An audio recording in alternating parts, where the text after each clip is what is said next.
Hello students, welcome back to Vidya mind. कैसे हैं आप सभी लोग।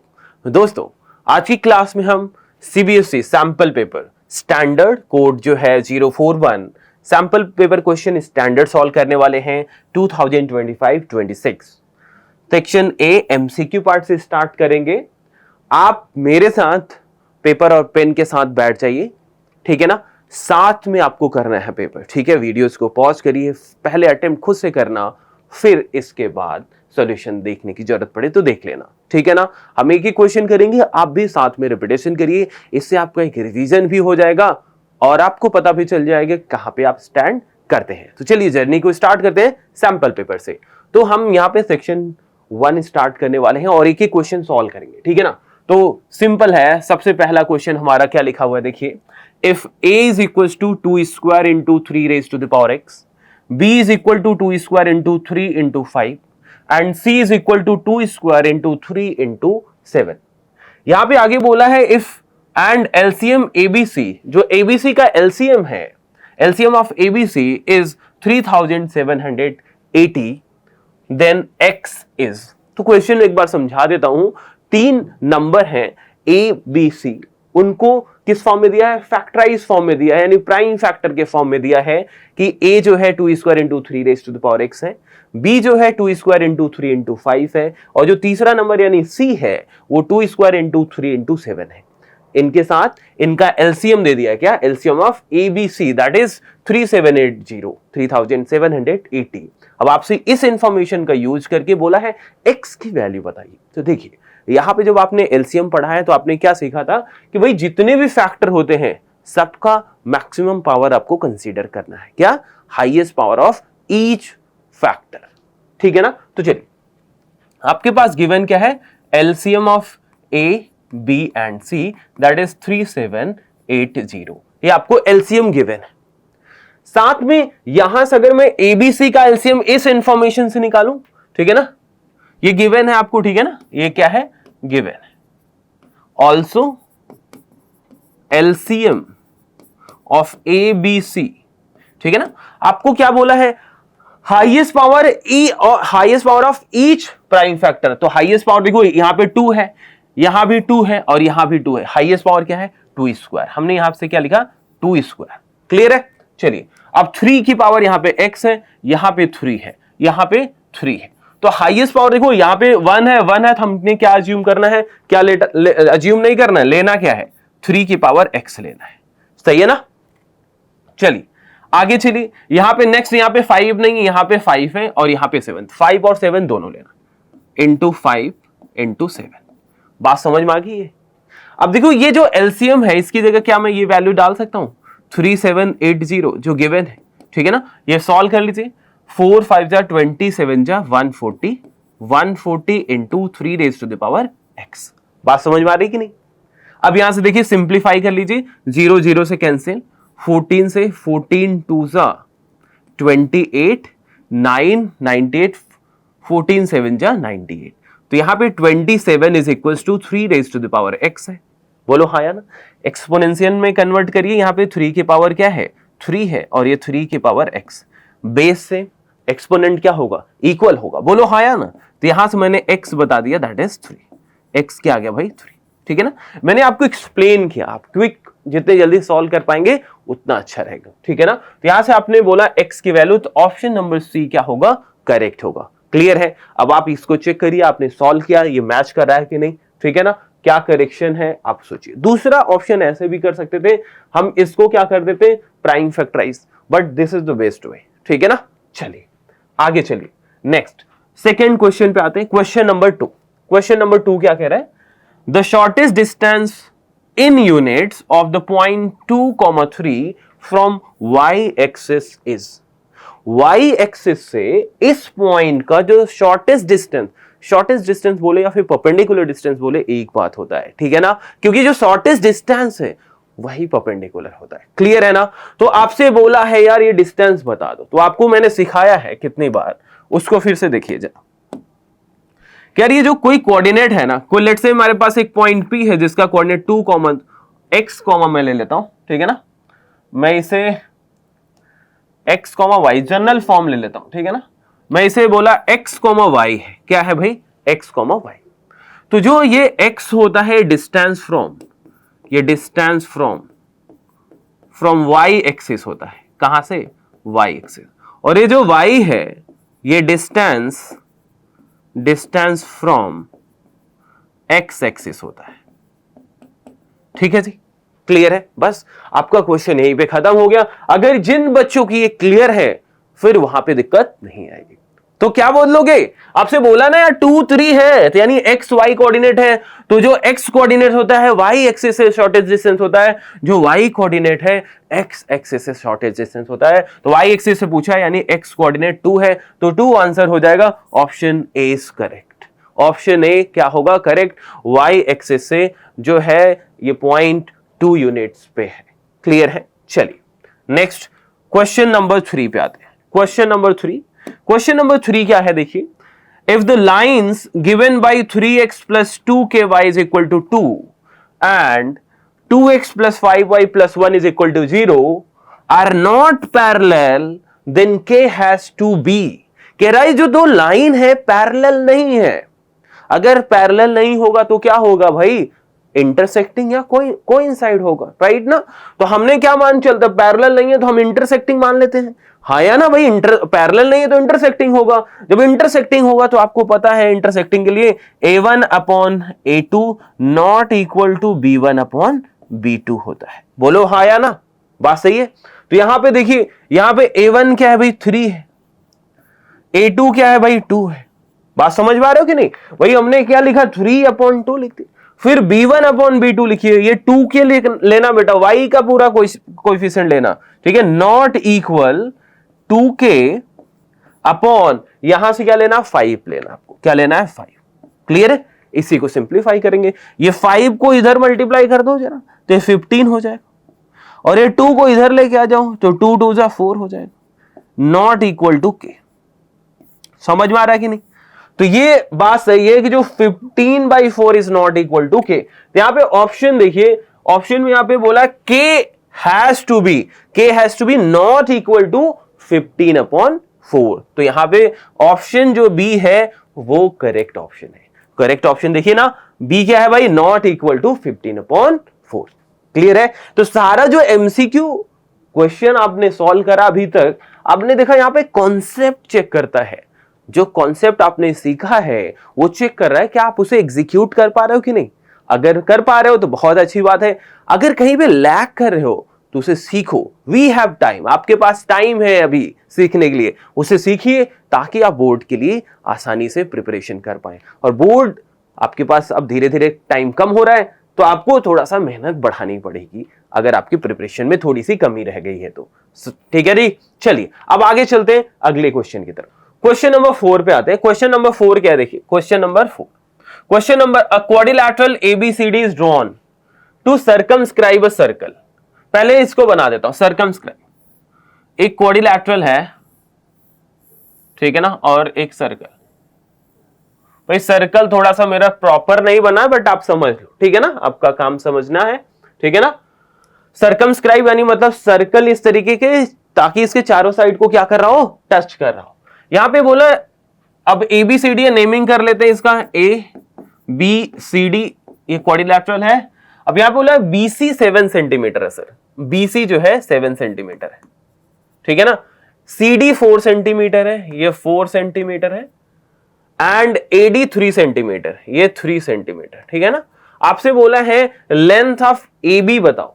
सर इस सर्कल में प्रूविंग किया था, क्या प्रूविंग किया था आपने कि यार आपको अगर नहीं याद है तो मैं आपको याद दिला देता हूं, आपको बता देता हूं। जब भी आपको इस तरीके से सर्कमस्क्राइब होता है कोई भी क्वाड्रिलैटरल, राइट ना, तो याद रखना जो अपोजिट साइड का सम है क्वाड्रिलैटरल का वो इक्वल होगा। क्या होगा, sum of opposite sides are equal. यानी मतलब जब भी ऐसा केस आएगा आपको लिखना कुछ नहीं है, बस इतना समझना है कि यार मैं यहां पे AB plus CD is equal to AD plus BC लिख सकता हूं। समझ में आ रहा है?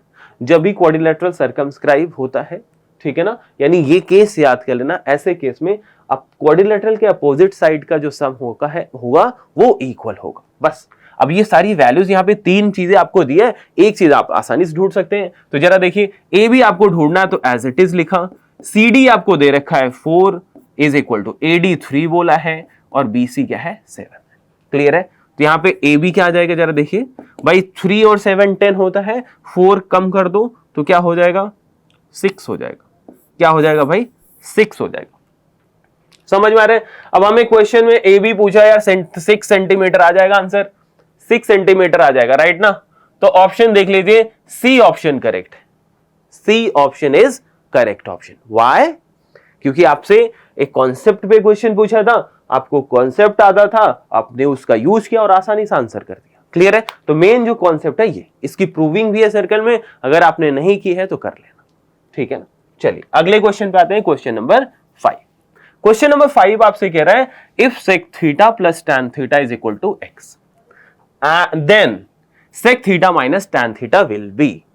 अगर sec theta plus tan theta X है तो आप sec theta minus tan theta की वैल्यू बताओ। ठीक है ना? तो sec theta plus tan theta X बोला है, sec theta minus tan theta आपसे पूछा है, तो ये भी एक कॉन्सेप्ट पे क्वेश्चन है। मैंने आपको जब पढ़ाया होगा तो आपको ये बताया है कि जो sec theta plus tan theta होता है, यहां पे लिख देता हूं, ठीक है ना? जो sec theta plus tan theta होता है और जो sec theta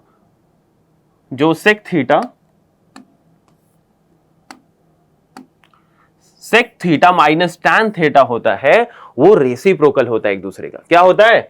sec theta plus tan theta and sec theta minus tan theta are the reciprocal of each other. एक दूसरे क्या होते हैं? रेसिप्रोकल। तो इसके जो वैल्यूज होते हैं वो भी क्या होंगे? रेसिप्रोकल होंगे। बस यही कॉन्सेप्ट आपको इस क्वेश्चन में यूज करने हैं। देखिए आपको यहां पे sec theta plus tan theta x दिया है और sec theta minus tan theta पूछ रहा है, यार रेसिप्रोकल, एक्स का रेसिप्रोकल ही तो आंसर होगा भाई। अगर ये इसका रेसिप्रोकल है तो इसका भी रेसिप्रोकल क्या होना चाहिए? 1/x होना चाहिए। क्या होना चाहिए? 1/x। तो डी ऑप्शन करेक्ट है। अब ये आपको दिमाग में आ रहा है ये क्या हो रहा है भाई, तो चलो समझा देता हूं। चलिए इसको समझिए, sec square theta minus tan square theta is equal to 1। ये आपने सीखा है क्या? अगर आपने सीखा तो यहां पे ध्यान से देखो, A square minus B square type में लिखा हुआ है क्या? तो क्या आप इसे sec theta plus tan theta, sec theta minus tan theta is equal to 1 लिख सकते हो? यस और नो? अब आपको देखिए sec theta plus tan theta है, तो क्या मैं इसे सेक थीटा माइनस, ये यहां पे देख रहा हूं, tan theta is equal to, मतलब मैंने इस वाले को ऐसे ही रखा, इसको भेजूंगा उस साइड। ठीक है ना? 1 sec theta plus tan theta. ठीक है जी, समझ में आ गई? आपसे पूछा क्या है? Sec theta minus tan theta. ठीक है ना? तो sec theta minus tan theta, और इसकी वैल्यू गिवन है, कितनी गिवन है? ये आपको ये x गिवन है। क्या गिवन है? x। तो यहां पे देखिए x लिख दिया, 1/x आंसर आ गया। बट आपको इतना दिमाग नहीं लगाना है, आपको ये कॉन्सेप्ट याद होना चाहिए ताकि आप इसको डायरेक्टली यूज कर पाओ। अगर एमसीक्यूज में जितनी ज्यादा चीजें आप डायरेक्टली यूज कर पाओगे, आप ये मान के चलो औरों से आगे रहोगे। समझ में आ रही कि नहीं? अगर आपने सॉल्व करके करोगे ना, फिर तो टाइम तो लगेगा ना यार, सॉल्व करने में तो टाइम लगेगा, तो याद करने वाली चीज याद होनी चाहिए। ठीक है ना? ये 4th का सॉल्यूशन था, ये 5th का। क्लियर है? चलिए अगला क्वेश्चन, क्वेश्चन नंबर 6 पे आइए। क्वेश्चन नंबर 6 कह रहा है which one of the following is not a quadratic equation. इनमें से कौन ऐसा एक्सप्रेशन है जो क्वाड्रेटिक इक्वेशन नहीं है? तो क्वाड्रेटिक इक्वेशन नहीं यानी मतलब उसकी डिग्री 2 नहीं है, यही बात होगी, हाँ या ना? अगर डिग्री 2 चेक कर रही है तो हम सारे सॉल्व कर सकते हैं। एक तो पहले चीजें जो सिखाया गया जो आप करते हो, बट जरूरी नहीं है कि आप सारा सॉल्व करो। तो आपको समझना है इसको क्या करना है भाई? देखो which one of the following quadratic, आपको यहां पे समझना है यार। इसको देख के ऑब्जर्व करो। जैसे मैं क्या ऑब्जर्व करूंगा, यहां पे स्क्वायर हो रहा है और इधर लीनियर है, तो यानी मतलब ये तो क्वाड्रेटिक ही रहेगा। चलिए यहां पे देखिए, बी में यहां पे स्क्वायर है और यहां पे भी स्क्वायर है, तो ये चेक कर, इसको आपको चेक करना है, इसको आपको चेक करना है। यहां पे देखो, यहां पे क्यूब बना है, तो ये भी होगा। देखो ये भी क्वाड्रेटिक होगा, ये भी क्वाड्रेटिक होगा, क्योंकि ये दोनों साइड क्यूब आएगा और क्यूब क्यूब कैंसिल हो गए, पावर 2 में आ जाएगा। ठीक है ना? अब मेरे पास 2 ऑप्शन बच रहे, एक मुझे ये देखना है और ये देखना है। तो अब थोड़ा सा ध्यान से देखो, ये तुम्हारा एक्स स्क्वायर है, जब ये स्क्वायर होगा 3x का स्क्वायर होगा, दैट इज 9x स्क्वायर, और 9x स्क्वायर और x स्क्वायर का जो डिफरेंस है वो तो 0 नहीं आएगा, यानी मतलब ये भी क्वाड्रेटिक है। यही बचा जो क्वाड्रेटिक नहीं होगा, यही नहीं होगा। तो ऑप्शन ट्रू कौन होगा? डी ट्रू होगा, मतलब डी इज द इक्वेशन जो क्वाड्रेटिक नहीं होगा। क्यों? क्योंकि ये भी पावर 2 बनेगा। x+2 देखिए जरा, x+2 सॉल्व करिए डायरेक्टली, ये x स्क्वायर, ठीक है ना, और 2 1 3 plus 3x, okay 3x and plus 2 is equal to x square plus 2x plus 3। Clear है? समझ पा रहे हो? ये x स्क्वायर कैंसिल हुआ क्या? मैंने इसको सिंप्लीफाई करके लिख दिया, राइट ना। ये 2x को इधर लेके आ जाओ, 3x minus 2x that is x, और this goes to this side is equal to 1।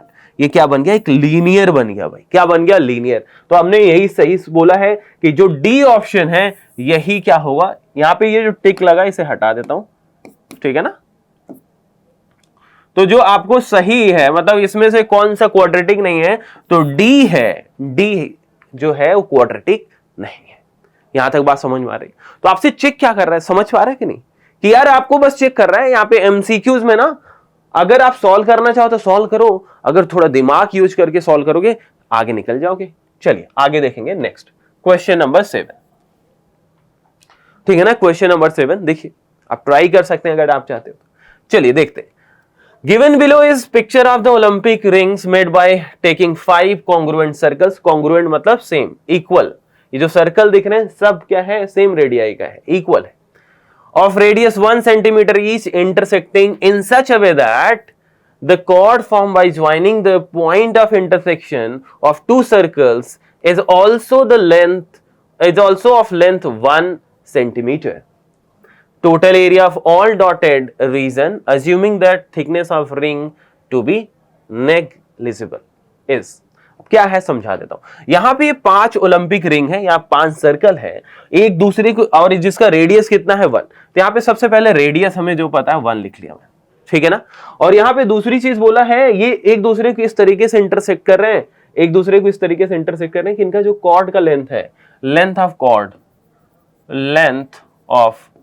Cord, ये भी क्या है? 1 सेंटीमीटर है। कितना भाई? 1 सेंटीमीटर है, ठीक है ना, 1 सेंटीमीटर। अब आपसे बोला गया यार मुझे ये जो डॉटेड वाला पोर्शन आपको दिख रहा है कि नहीं, ये डॉटेड है, ये वाला पोर्शन, ये आपको इसका एरिया पूछ रहा है, इसका एरिया। तो यहां पे ध्यान से देखो, ये कॉर्ड है, ये कॉर्ड है, और ये जो रेडियस, एक को देखो, ये जो रेडियस है ना, ये भी 1 है और ये भी। ध्यान देना, जब रेडियस और कॉर्ड इक्वल हो जाते हैं, इक्विलैटरल ट्राइंगल बन जाता है। दिमाग में याद रखना, whenever radius and chords are equal then they become equilateral triangle। क्या बन जाता है? इक्विलैटरल ट्राइंगल बन जाता है। यही आपको याद करना है, यही आपको यूज करना है बस। और क्वेश्चन में कॉम्प्लिकेशन दिख रही होगी नहीं, अभी मैं देखो कितना आसानी से इसको सॉल्व करके दिखाता हूं आपको, ठीक है ना। तो आपको पता चल गया ये यार, ये तो कैसा क्या बन गया, ये इक्विलैटरल ट्राइंगल बन गया, यानी एंगल इसके सारे क्या हो गए होंगे? 60 डिग्री, यानी सेंट्रल एंगल भी थीटा पता चल गया आपको। क्या पता चल गया? Theta, that is 60 degree. कोई ऑब्जेक्शन तो नहीं आपको, ठीक है ना। अब यहां पे हमें इन सब डॉटेड रीजन का क्या चाहिए था? एरिया चाहिए। तो ध्यान देना, अब ये वाला अगर मैं एक पोर्शन ले लूं, और ये यहां पे ध्यान से देखो कितने सेगमेंट बन रहे हैं, just look at the number of segment. तो आप देखिए यहां पे 2 बन रहे हैं, और यहां भी 2 बन रहे हैं, यहां भी 2, यहां भी 2। भाई एक सेगमेंट इस वाले का बन रहा होगा, ये इस वाले का, और एक सेगमेंट इस वाले का बन तो रहा है कि, और सेम है सब ना, सब कुछ सेम है। यानी मतलब 1 2 3 4 5 6 7 8 8 सेगमेंट का एरिया निकालना है। समझ में आ रहा है? तो एरिया ऑफ सेगमेंट याद है क्या? Area of segment, area of segment क्या था भाई? एरिया ऑफ सेक्टर, यहां पे लिख देता हूं, area of sector minus area of triangle. यही पढ़ा है आपने, ठीक है ना। अब सेगमेंट कितने हैं सर? 8, तो ट्राइंगल भी 8। तो मैंने क्या करा, देखो 8 कॉमन कर लिया, 8 बाहर लिख लिया, क्योंकि 8 की बात हो रही है। तो हमने अगर 8 से मल्टीप्लाई करूंगा, 1 का निकाल दूं, 8 से मल्टीप्लाई कर दूं, एक ही बात है। चलिए अब एरिया ऑफ सेक्टर के लिए सर आपने पढ़ा है θ/360 into pi are square minus area of triangle. Equilateral triangle का एरिया क्या होता है? इक्विलैटरल ट्राइंगल का एरिया √3/4 ए स्क्वायर होता है सर। ए क्या होता है? Side of the triangle. सही है जी। चलिए सारी वैल्यूज डाल दीजिए, सब आपके पास पड़ा हुआ है। तो 8 आंसर ध्यान से देखो, आंसर पाई में दे रखा है तो पाई की वैल्यू डालने की जरूरत नहीं है, पाई को ऐसे ही रखो। क्लियर है ना?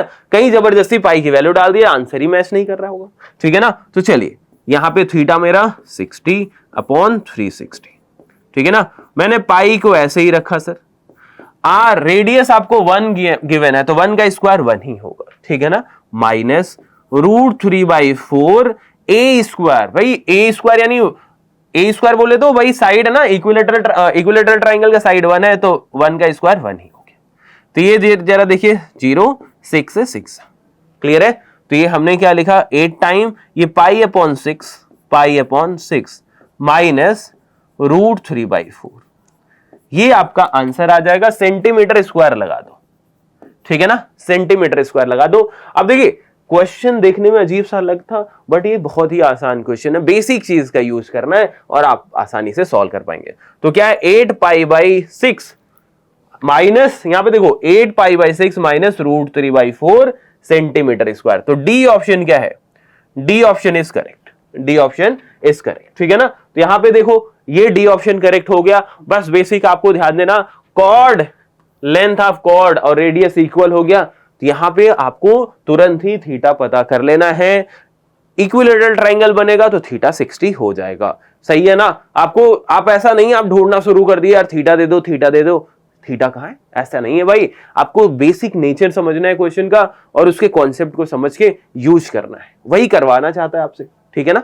चलिए एक यहाँ पे विजुअली इंपेयर्ड कैंडिडेट है, उनके लिए है तो आपके लिए भी सॉल्व कर लो। जो भाई बहन देख रहे हैं वो भी देख सकते हैं इसे। ठीक है ना? चलिए area of circle that can be inscribed in a square of 6 centimetre is. ठीक है ना?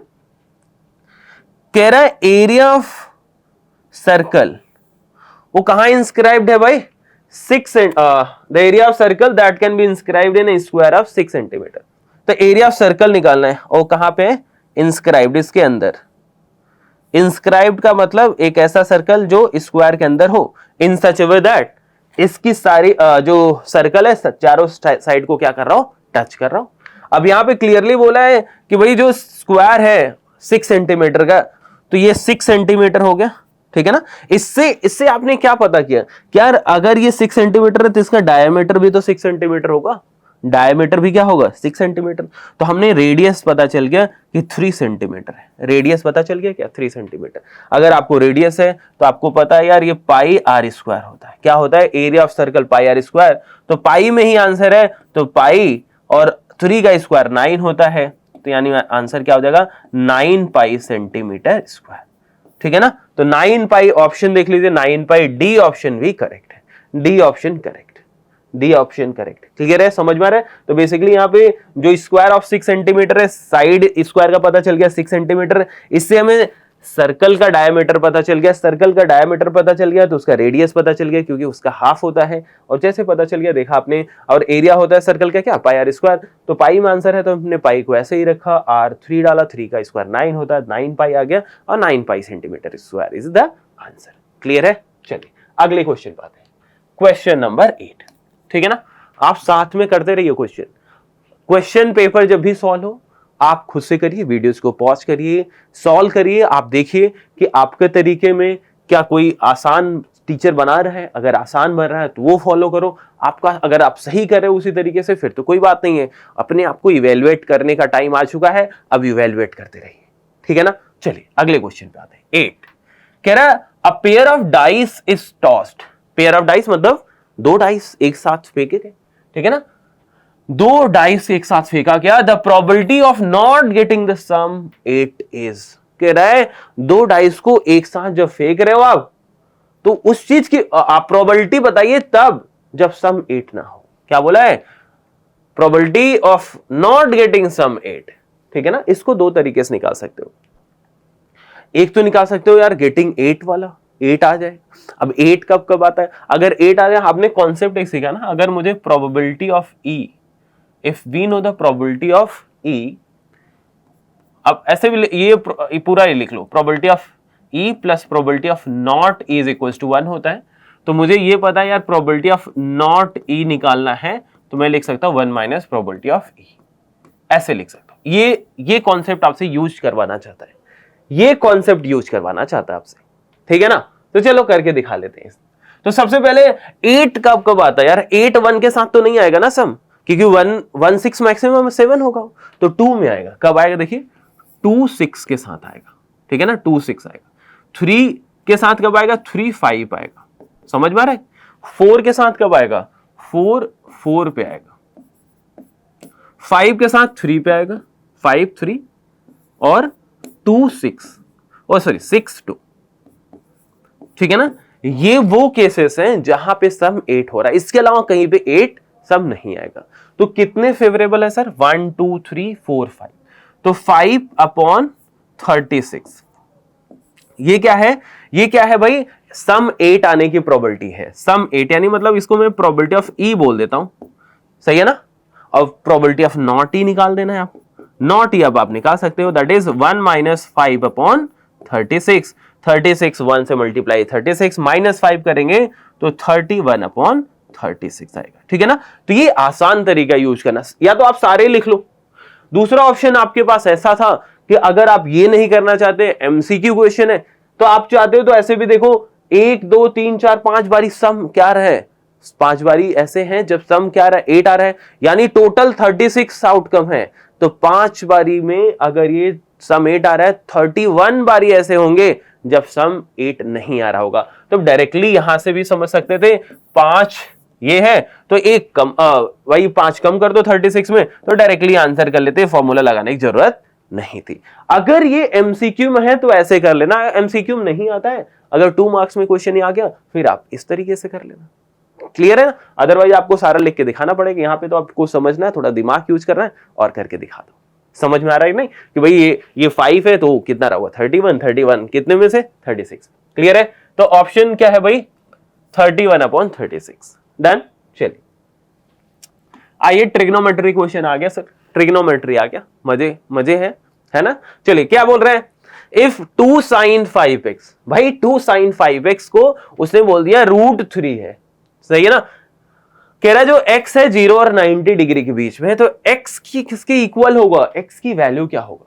आपको एक रिलेशन दिया, क्या रिलेशन है, देखिए 9th का सॉल्यूशन यहाँ पे, 2 sin 5x is equal to √3 है, ठीक है ना। सबसे पहले हमें क्या करना है, इसे साइन बनाना है, ये 2 हटाओ, यहां से 2 हटा के किधर लेके जाओगे, उधर लेके जाओ। तो इसको आप लिख सकते हो sin 5x is equal to √3/2 लिख दिया, सही है ना। अब आप सोच रहे हो यार 5x का क्या करूं, 5x का आपको कुछ नहीं करना है, आपको बस साइन देखना है, साइन देखना है और ये √3/2 देखना है। आप चेक करो कि साइन के किस वैल्यू पे √3/2 आता है, किस वैल्यू पे √3/2 आता है। तो आप बोलोगे यार ये तो 60 डिग्री पे आता है, किस पे आता है, 60 डिग्री पे। यानी ये जो 5x है किसके इक्वल होगा, 5x किसके इक्वल होगा भाई, 60 डिग्री के इक्वल होगा। समझ में आ रहा है, बस यहां पे कुछ भी लिखा है, 2x है 3x है, व्हाटएवर इट इज, जस्ट आपको साइन देखना है और स्पेसिफिक एंगल याद होना चाहिए, वो देखना है कहां पे आता है। तो आपको पता है साइन √3/2 60 डिग्री पे देता है, यानी ये एंगल होगा वो 60 डिग्री के इक्वल होगा। तो वही मैंने कर दिया, 5x इज इक्वल टू 60 और 5 से 12 बारी है, यानी x क्या आ गया, 12 डिग्री, क्लियर है। तो x आपसे पूछा था, x किसके इक्वल, तो 12 डिग्री, यानी बी ऑप्शन करेक्ट है, ऑप्शन बी क्या होगा, करेक्ट होगा। समझ में आ रहे है ना, आसान। चलिए नेक्स्ट क्वेश्चन, यानी क्वेश्चन नंबर 10 पे आते हैं। 10 क्या है, बहुत ही प्यारा क्वेश्चन है, इंपॉर्टेंट है। The sum of 2 numbers is 1 to 15 and their HCF is 81, then the possible pair of such numbers are। समझ में आ रहा है क्वेश्चन क्या कह रहा है, कह रहा है भाई 2 नंबर ऐसे जिनका सम कितना है 1215 है और उनका जो HCF है वो 81 है। अब आपसे बोल रहा है ऐसे कितने पॉसिबल पेयर्स हैं, ऐसे कितने पॉसिबल पेयर्स हैं।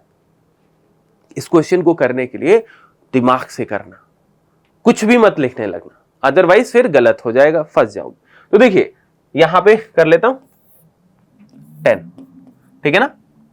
देखिए मैं आपको समझाता हूं, इसको ध्यान से समझना आप, ठीक है।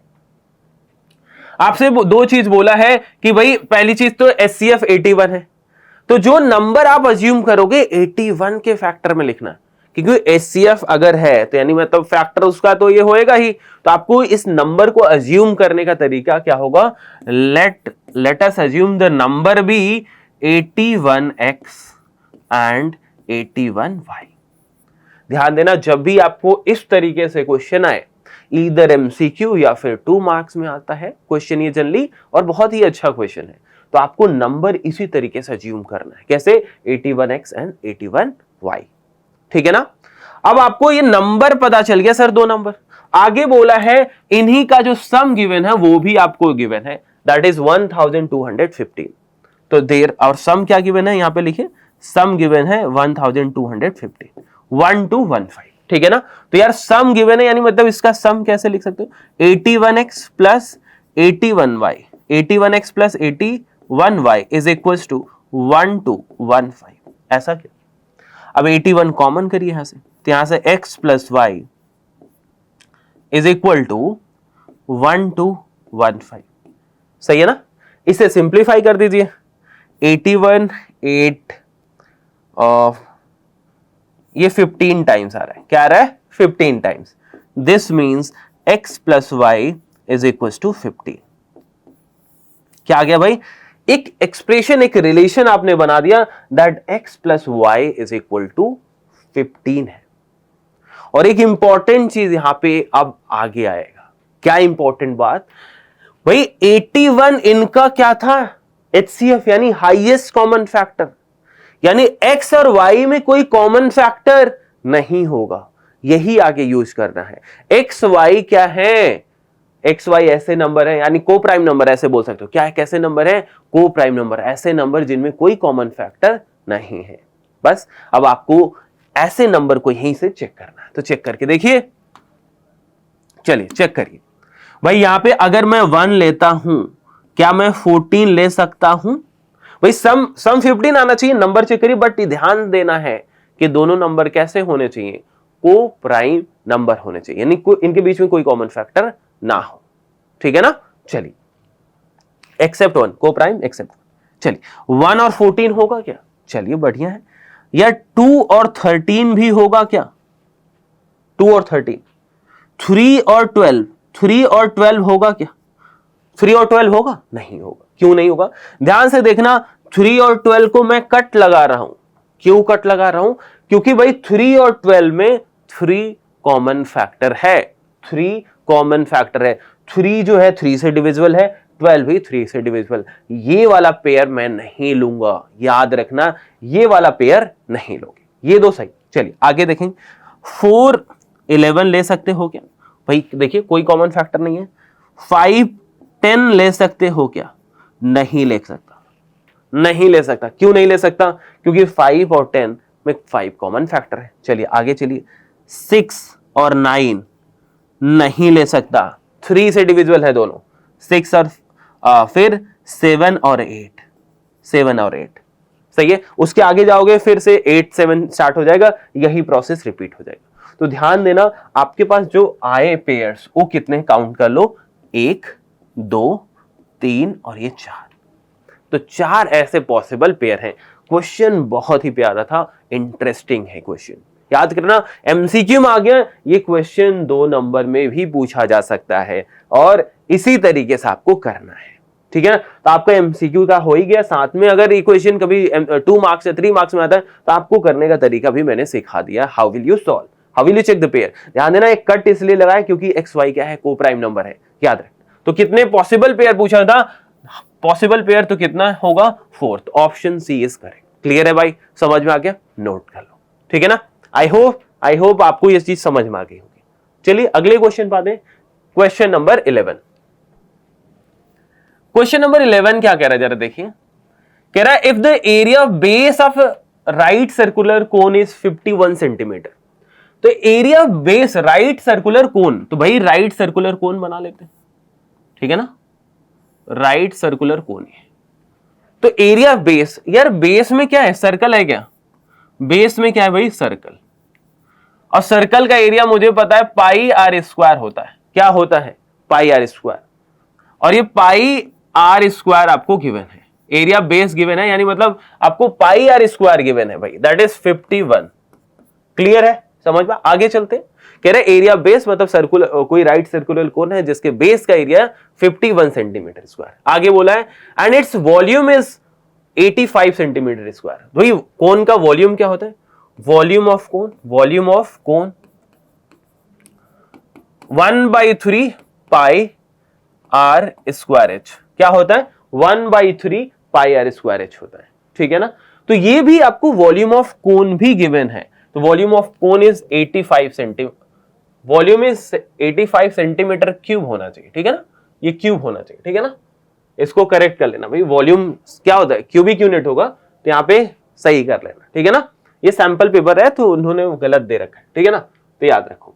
द हाइट ऑफ कोन पूछा है, तो हाइट ऑफ कोन, तो देखिए, तो वॉल्यूम ऑफ कोन की जगह मैं 85 डाल सकता हूं, यहां 85 डाल सकता हूं, बोलो हाँ या ना, 1/3 इंटू, यार इस पाई आर स्क्वायर की जगह ये 51 डाल सकता हूं क्या मैं, गिवन है ना भाई, 51 डाल दिया पाई आर स्क्वायर की जगह 51 इंटू एच, बस। अब इसी को मैं सिंप्लीफाई कर लूंगा, तो देखिए भाई ये 3 सबसे पहले यहां से कैंसिल करो, 3 से 17 बारी और 17 से 5 से, तो यानी हाइट कितना निकल के आ गया भाई 5 सेंटीमीटर, क्या आ गया 5 सेंटीमीटर। क्लियर है, बहुत ही आसान से इंफॉर्मेशन दिया था, उसी को इंटरप्रेट करना, सब्स्टिट्यूट करना और आंसर आ गया, ठीक है ना। तो आपसे ऑप्शन यहां से पूछा था यार हाइट बता दो कौन का, तो हाइट क्या होगा 5 सेंटीमीटर। क्लियर है, डन। चलिए आगे बढ़ेंगे। क्वेश्चन 12 बोला है यार if zeros of the quadratic polynomial ax square plus bx plus c are equal, then मतलब A B C D option given है, देन मतलब कह रहा है यार जो क्वाड्रेटिक पॉलिनोमियल है, ठीक है ना, जीरोज ऑफ क्वाड्रेटिक पॉलिनोमियल, जो क्वाड्रेटिक पॉलिनोमियल उसके जीरोज क्या है, इक्वल है। तो भाई क्वाड्रेटिक पॉलिनोमियल का जब जीरो इक्वल होता है तो आपको क्या समझ में आता है, तो आपने सीखा है भाई ये 12 वाला है, ठीक है ना, और ये किसका सॉल्व किया आपने, 11। आपने क्वाड्रेटिक पॉलिनोमियल का जब जीरो इक्वल होता है तो आपको पता है B square minus 4ac is equal to 0 होता है, ठीक है ना, यही केस है ना, बी स्क्वायर माइनस 4ac होता है, तो यानी क्वाड्रेटिक पॉलिनोमियल हैज इक्वल 0। यहां पे बोला है कि भाई जीरो क्या है, इक्वल है, तो ये बात ट्रू। अगर ऐसा है तो क्या मैं इसको B square is equal to 4ac लिख सकता हूं, क्या मैं इसको ऐसा भी लिख सकता हूं B square upon 4 is equal to ac, ऐसा भी लिख सकता हूं क्या, ठीक है ना। चलिए अभी समझते हैं। अब आपसे यहां पे बोला है कि ये जब ऐसा होगा then C and B must have opposite sign, C and B have, देखो C and B के बारे में तो हम नहीं बोल सकते कुछ, C and A must have opposite sign, C and A। तो ध्यान से देखो ये वाला जो एक्सप्रेशन है ये क्या है, अगर मैं थोड़ा सही लिखूं तो b अपॉन 2 होल स्क्वायर लिख सकते हो क्या, b अपॉन 2 होल स्क्वायर लिख सकते हो क्या। अब b अपॉन 2 होल स्क्वायर लिख सकते हो, यानी मतलब ये पॉजिटिव है क्या यार, ये क्या होगा पॉजिटिव होगा, हाँ या ना। तो सिंपल ये ग्रेटर देन 0 है, दैट मींस पॉजिटिव नंबर है, समझ पा रहे हो कि नहीं। अगर ये पॉजिटिव है दिस मींस AC भी क्या होगा, पॉजिटिव होगा, AC भी क्या होगा, पॉजिटिव होगा। क्लियर है, AC भी पॉजिटिव। अच्छा पॉजिटिव दो केस में होगा, या तो दोनों साइन पॉजिटिव हो या दोनों क्या हो, नेगेटिव, यानी मतलब A और C है बस सेम साइन। तो यहां पे ऑप्शन देख लो, इसको देखने की जरूरत नहीं है, यहां पे A और C देखो, C and A must have same sign, option D correct, option D correct है। समझ में आए, समझ में आई बात, समझ में आई कि नहीं बात, सिंपल है। आपसे बोला है कि भाई जो जीरोस हैं इक्वल हैं, तो यानी बी स्क्वायर माइनस 4ac से एक्सप्रेशन ये बना दिया, ठीक है ना।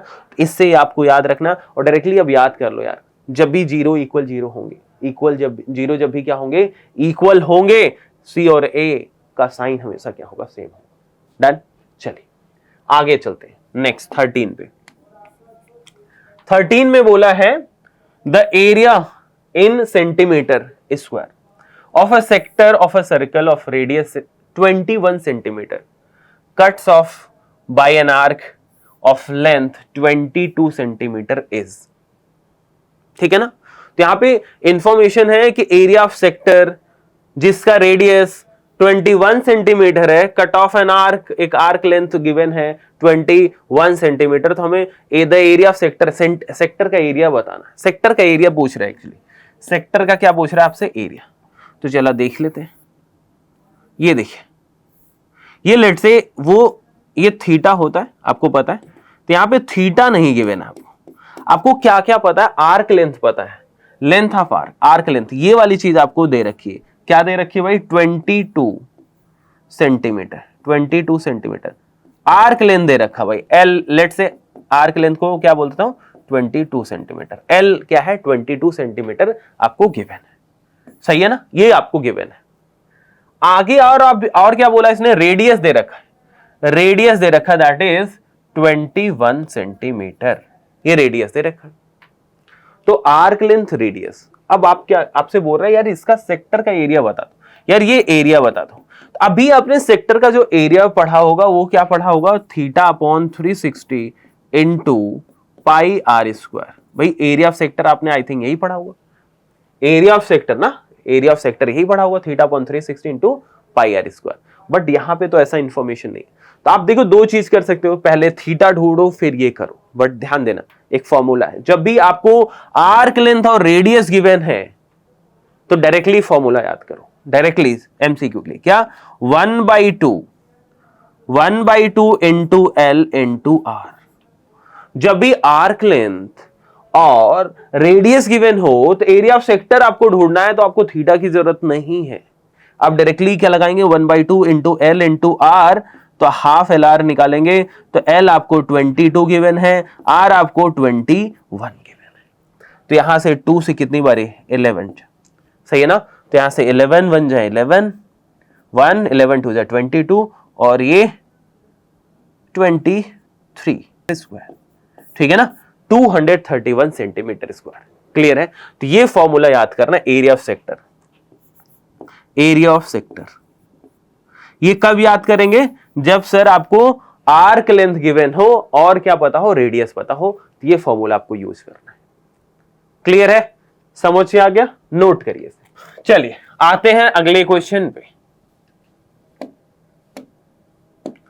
क्वेश्चन नंबर 14 पे आते हैं। क्वेश्चन नंबर 14 साथ में करते रहना है ना भाई, ऐसा नहीं कि मैं करा रहा हूं बस आप देख के सो गए। तो 14 देखिए, कह रहा है if triangle A B C similar to triangle D E F, यहां पे कर लेते हैं 14। ट्राइंगल एबीसी जो है वो सिमिलर है ट्राइंगल डीईएफ के, सही है ना, सिमिलर है। ए बी आपको 6 पता है, ए बी आपको क्या पता है 6, डीई आपको क्या पता है 9 पता है, ई एफ आपको क्या पता है, ई एफ आपको 6 पता है, एफ डी आपको क्या पता है भाई 12, ये पता है। आपसे पूछा है कि perimeter, then perimeter of A B C बता दो, ठीक है ना। ये दो ट्राइंगल सिमिलर है, दो ट्राइंगल एबीसी और डीईएफ सिमिलर हैं, ये इंफॉर्मेशन इनके साइड के बारे में। अब आपसे पूछा यार इसका पेरीमीटर आप बताओ, आपको इसका पेरीमीटर दिया है तो इसका पेरीमीटर बताओ। तो ध्यान देना, सबसे पहली चीज सीखो क्या चीज यूज करता है कि जब भी दो ट्राइंगल सिमिलर हो, जब भी दो ट्राइंगल सिमिलर हो, यहां पे कौन है, triangle A B C is similar to triangle D E F है, ठीक है ना, डीईएफ है भाई, क्या है डीईएफ, डीईएफ, सही है ना। तो इसका जो साइड का रेशियो होगा और पेरीमीटर का रेशियो होगा वो सेम होगा। क्या ये क्या दिमाग लगाना है, whenever two triangle are similar then the ratio of sides are equal to the ratio of perimeter। Side और पेरीमीटर का रेशियो सेम ही होता है, ये याद रखना है। समझ में आ रहा है कि नहीं। अगर साइड और पेरीमीटर का रेशियो तुम्हें अगर याद है, अगर तुम इसे एग्जीक्यूट कर सकते हो, फिर तो क्वेश्चन में कुछ बचा ही नहीं, क्योंकि आपसे चेक तो कर रहा है कॉन्सेप्ट। यार क्या तुम्हें यह पता है कि साइड और पेरीमीटर का रेशियो सेम होता है, अगर हाँ तो यूज कर लो ना। फिर आपको ये साइड देखो ए बी, यहां से मैंने ए बी लिखा, यहां से मैंने डीई लिख दिया, सही है ना। तो यहां पे देखियो फिर perimeter, perimeter of triangle, perimeter of triangle A B C, upon perimeter of triangle DEF, ऐसे कर दो। समझ में आ रहा है कि नहीं? तो यहां पे क्या लिखा, 6/9, ये 6 और ये 9 आएगा कि नहीं। आगे इसका पेरीमीटर निकालना है, पेरीमीटर ऑफ ABC, नीचे DEF का पेरीमीटर आप ढूंढ सकते हो।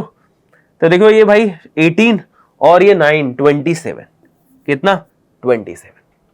समझ में आ रहा है कि नहीं? 9 से कितनी बारी है, 3 से 18, तो ये आ गया पेरीमीटर ऑफ ABC। कोई दिक्कत हो तो बताओ।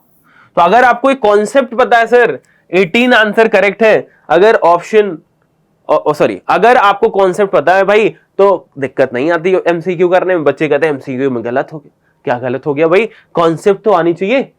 अगर क्वेश्चन गलत हो रहा है यानी मतलब आपके कॉन्सेप्ट में प्रॉब्लम है। और मेहनत करिए, आप जाइए विद्यामयन ऐप पे, वहां पे सारे कॉन्सेप्ट सिखाए गए हैं, वहां से आप क्या कर सकते हैं, ज्यादा से ज्यादा सीख सकते हैं और डिफरेंट टाइप और बहुत अच्छे तरीके से पढ़ाया गया है, वहां से आप जाके अपने कॉन्सेप्ट को और अच्छा कर सकते हैं। ठीक है ना। चलिए नेक्स्ट क्वेश्चन पे आते हैं, क्वेश्चन नंबर 15। क्वेश्चन नंबर 15 पे, if the probability of the letter chosen at random from the letter of the word mathematics to be a vowel is 2/2x plus 1, then x is equal to। बहुत बढ़िया question है। देखिए confuse होने की जरूरत नहीं, कह रहा है probability of letter chosen at random of the letter word mathematics. लिख लेते हैं भाई, 16 है ना, नहीं 15 है भाई, 15 मैथमेटिक्स, मैथमेटिक्स, ठीक है ना, मैथमेटिक्स है। तो कितने वर्ड है इसमें, पहले कितने लेटर है देख लो इसमें, 1 2 3 4 5 6 7 8 9 10 11 लेटर है सर इसमें। कह रहा वॉवेल, पहले वॉवेल ढूंढ लो। वॉवेल 1 2 3 और ये 4। वॉवेल कितने सर, वॉवेल है 4 है। अगर मैं सिंपल है मैथमेटिक्स में वॉवेल की प्रोबेबिलिटी पूछूं तो आप क्या बोलोगे कि probability of vowels is equals to what, 4/11। यही लिखोगे क्या, प्रोबेबिलिटी ऑफ वॉवेल्स क्या लिखोगे, 4/11 लिखोगे क्या। यस। तो और आपको वो गिवन है अलजेब्रिक फॉर्म में, क्या गिवन है, 2/2x plus 1, x ढूंढेगा। तो हमने क्या करना है, ये आपको गिवन है, this means 4/11 is equals to 2/2x plus 1, ये कर देना है 2x plus 1। बस सिंप्लीफाई करो, x आ जाएगा। देखिए 2 से कितनी बारी है, 2 1 जा, 2 से 2 जा, ठीक है। इसको यहां पे मल्टीप्लाई करो तो 2 2 जा, ये 2 टाइम्स कर देता हूं मैं, 2x plus 1 और ये 11 1 से 11, तो ये क्या हो जाएगा sir, 4x plus 2 is equals to 11।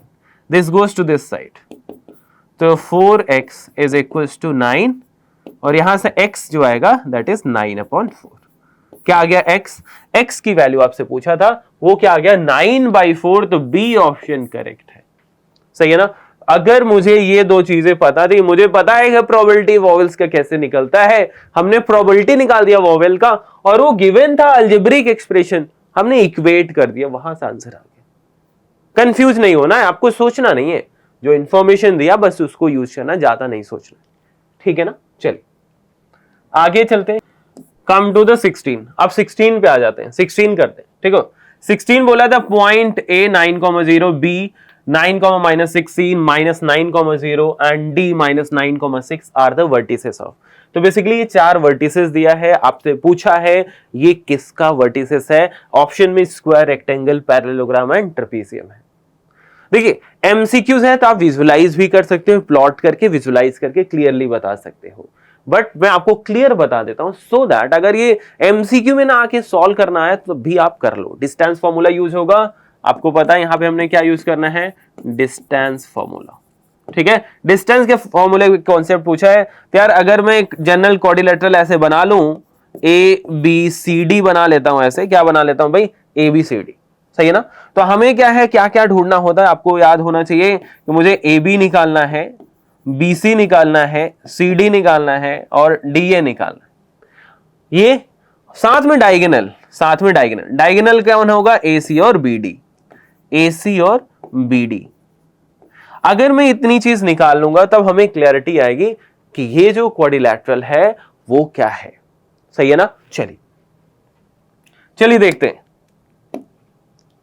तो भाई डिस्टेंस फॉर्मूला अगर याद हो तो, अगर नहीं याद है तो आपको पता होना चाहिए कि भाई कोई दो पॉइंट है, लेट से ए बी, इनके बीच का डिस्टेंस फॉर्मूला होता है, डिस्टेंस क्या होगा, x2 माइनस x1 का square plus y2 minus y1 का स्क्वायर, यही फॉर्मूला होता है।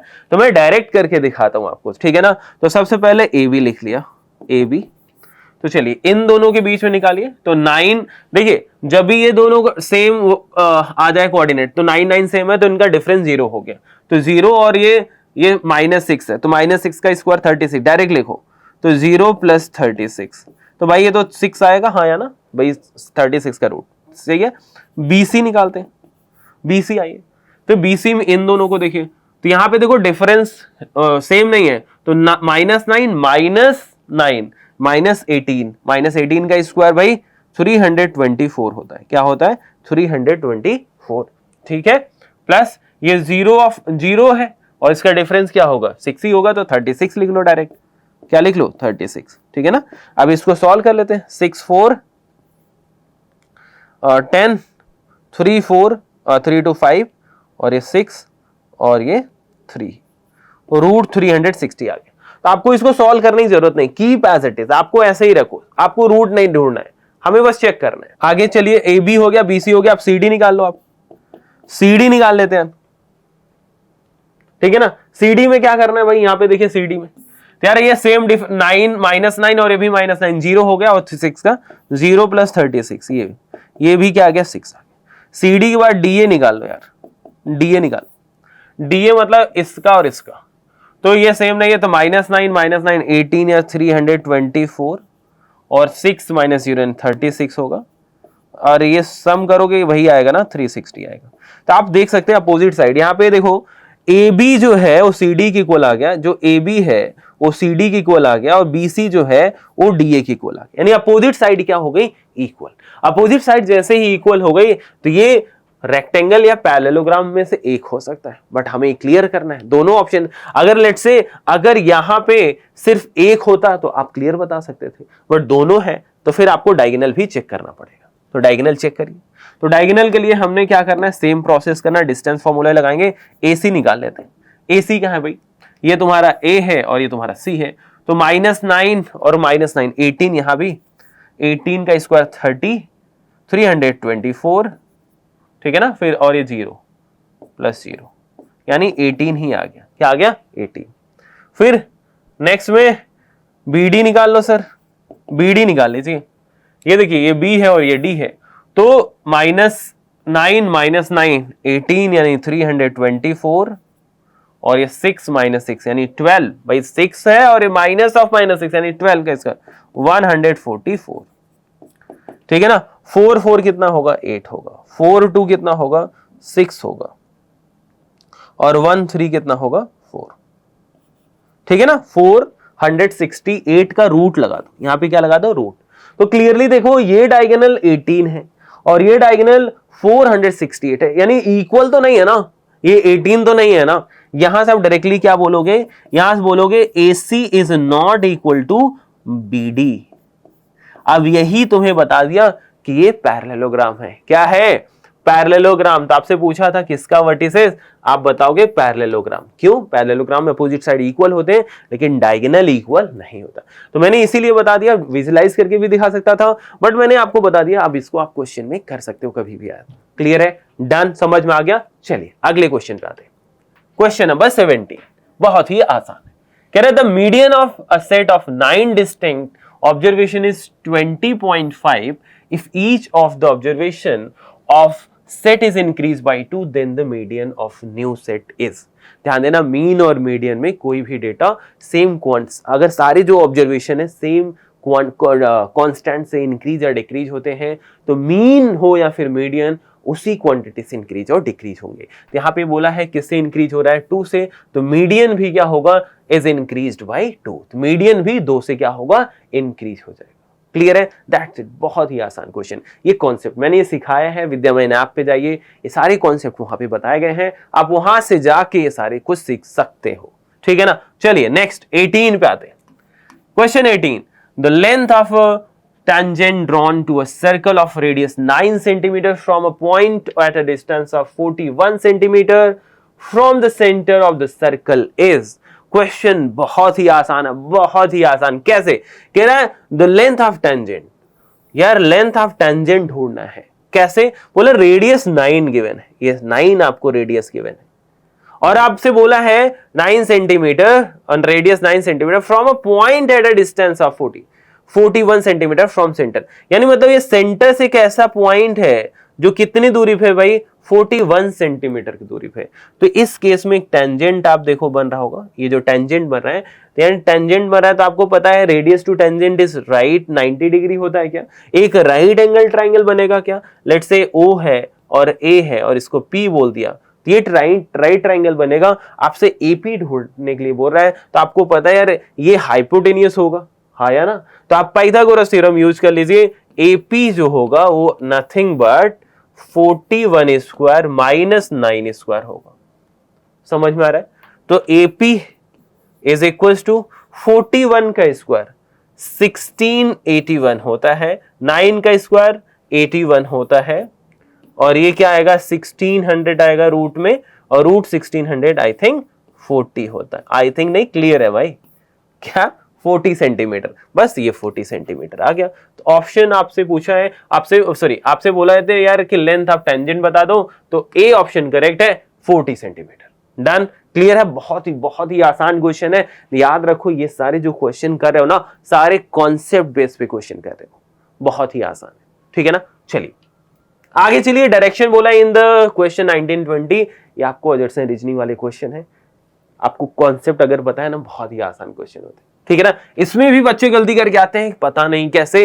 भाई सीखो ना, जब आप पढ़ते हो ना तो हर चीज ध्यान से पढ़ा करो, वहीं से क्वेश्चन पूछता है और वहीं से आप गलत करके आ जाते हैं, ठीक है ना? चलिए डायरेक्ट आपको ये ऑप्शन सबको क्लियर होगा, I hope so. Direct question 19 पे आते हैं। कह रहा है कि the number 5 to the power n can not end with the digit 0 where n is the natural number. बिल्कुल सही बोल रहा है, क्योंकि 5 टू द पावर n हम 0 से एंड नहीं करेगा। रीजन है कि कोई भी नंबर ऐसा होगा 0 से तभी एंड होगा जब उसमें 2 और 5 दोनों एज अ प्राइम दोनों फैक्टर हो। यहाँ पे 5 तो है लेकिन 2 नहीं है, यानी ये 0 से एंड नहीं होगा। और वही उसने बोला है number 5 to the power n can not end with the digit 0, 0 से नहीं एंड होगा, where n is a natural number. सही बोला। आगे बोला है रीजन क्या दिया वो देखो। रीजन बोला है अ नंबर, ये ट्रू है भाई, ये ट्रू है ना, ये सही है। A number ends with 0 if its prime factorization contain both 2 and 5। बहुत सही बोला है, इसी चीज को ये एक्सप्लेन कर रहा है। यानी मतलब आप ये कह सकते हैं बोथ, ऑप्शन ए करेक्ट है, both assertion and reasoning are true and R is the correct explanation of assertion A. Clear है? समझ में आ गई बात? चलिए 20 पे आ जाते हैं। अजर्सन क्या बोला है? If cos a plus cos square a is equal to 1 then sin square a plus sin to the power 4 a is equal to 1। बेटा जी हमने इस ट्रिग्नोमेट्री में इसको प्रूफ करके भी दिखाया है, ठीक है? डायरेक्टली वहां से क्वेश्चन उठा लिया। तो बिल्कुल जब भी ये ऐसा होता है तो ऐसा आता है। तो रीजन बोला sin square a plus cos square a is 1। ये वेरी इजी, आइडेंटिटी डायरेक्टली दे दिया आपसे। और ये अब पहले आपको ध्यान देना, ये तो ट्रू है, ठीक है ना? अब ये चेक करना यार अगर ऐसा है तो ऐसा होगा क्या। चलिए देख लेते हैं। हमने यहाँ पे देखो cos a plus cos square a is equal to, then इसकी वैल्यू आपसे पूछा। चलिए देखो cos a plus cos square a is equal to 1, ऐसा गिवन है। क्या मैं इसे ऐसे लिख सकता हूं cos a is equal to 1 minus को ट्रांसपोज करूं cos स्क्वायर a, ऐसा? अच्छा 1 minus cos square a sin square a होता है क्या? यही ना भाई, यही चल रहा है ना। तो cos a is equal to sin square a। समझ में आ रहा है कि नहीं? अब इसी चीज को मैं इधर डालता हूं, यहां पे आ जाओ इसमें। यहां पे बोला है sin square a plus sign to the power 4a, ठीक है ना? इसको 1 दिखाना ना। तो यार ये देखो साइन स्क्वायर को एज इट इज रखो, प्लस ये साइन टू द पावर 4 है, मैं आपको दिखा देता हूं, sine square a whole square लिख सकता हूं। अब इस साइन स्क्वायर a की जगह मैं cos डालूंगा, ये जो रिलेशन हमने डेवलप किया था इसको यहां पे सब्स्टिट्यूट करूंगा। तो साइन स्क्वायर a प्लस इसकी जगह आप cos डालोगे, स्क्वायर करोगे तो cos स्क्वायर a होगा। आइडेंटिटी बन गई, 1 आ गया, which is equal to right hand side. ये राइट हैंड साइड के इक्वल है, यानी मतलब ये भी ट्रू है और ये इसी को करेक्ट एक्सप्लेन कर रहा है। यानी मतलब यहां भी ऑप्शन ए ट्रू होगा, अजर्सन रीजन दोनों ट्रू है और R is the correct explanation of A. Clear है? यहां तक हमने एमसीक्यू पार्ट डन कर लिया है ना। आई होप आपको ये सारी चीज क्लियर हो गई होगी। विद्या माइंड ऐप पे जाइए, वहां पे और सारे कॉन्सेप्ट आपको अच्छे से सिखाए गए हैं, वहां से प्रैक्टिस करिए। अब हम नेक्स्ट सेगमेंट करते हैं। Thank you for watching.